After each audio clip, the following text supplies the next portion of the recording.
The United Nations emblem uses a projection map which is centered on the North Pole. This projection was chosen in 1945 when the UN was founded and the Arctic was strategically irrelevant. Today, it has become the world's most contested zone. The center of the UN's map is precisely the terrain that every major power is now scrambling for. The Russian narrative is that a coming pole shift will thaw parts of Siberia and the Arctic coastline, of which Russia controls approximately 53%. The Northern Sea Route, the NSR, saves 15 days of travel compared to the Suez Canal route. Russia has already invested over $35 billion developing this area for a future Arctic civilization. The narrative in the United States, which has a limited Arctic footprint compared to Russia, has been more desperate. Its story began as man-made global warming, now simplified to climate change. The U.S. is hurrying to meet a 2030 deadline and is looking to acquire Canada and Greenland, which would give it the ability to dominate the Northwest Passage, the alternative Arctic trade route to Russia's NSR. The European Union has expanded NATO to include Arctic states, Sweden and Finland. In January 2025, the EU established the European Polar Coordination Office, EPCO, in Sweden's Arctic region. China's Arctic engagement can be found in their Polar Silk Road, an extension of the Belt and Road Initiative in polar waters. China has declared itself a near-Arctic state and has been investing in Russia's Arctic projects in exchange for access. In 2025, it has completed a record number of container voyages through Russia's NSR and designates the Arctic as a strategic new frontier.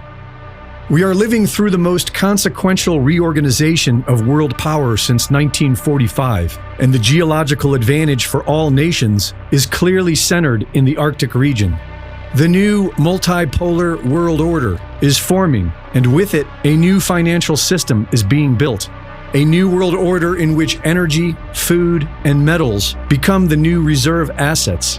Each of the major players is constructing financial systems designed to function independently as well as internationally.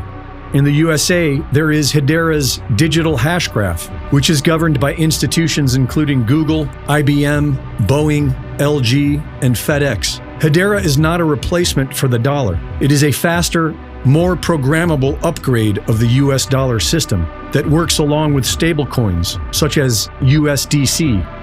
In China, there is CIPS, Cross-Border Interbank Payment System, which was launched in 2015 as a SWIFT alternative.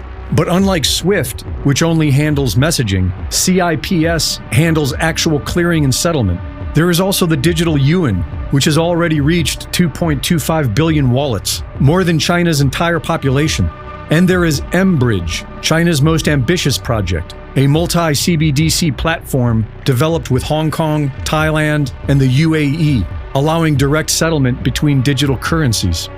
In Russia, there is the digital ruble and the Mir card payment system, which has issued nearly 500 million cards and processes 2/3 of all domestic transactions. SPFS, System for Transfer of Financial Messages, is Russia's SWIFT alternative and is now connected to 557 financial institutions in 20 countries. There are 4 emerging blocks in this multipolar world order. The American bloc, which is looking to include all of North America, Latin America, and Greenland. The Middle East is being fought for right now. The Russian bloc is looking to include much of its former Soviet states, as well as parts of Africa and the Balkans. The Chinese bloc is looking to include South and Southeast Asia, as well as parts of Africa. And the European bloc is looking to include the core EU and its surrounding periphery. What appears to be a series of unrelated events is more likely the controlled demolition of the unipolar world order and the birth pangs of the new multipolar world order. And through a pipeline of central banks and private think tank institutions, all roads lead to the Bank for International Settlements in Basel, Switzerland. Greg Reese reporting.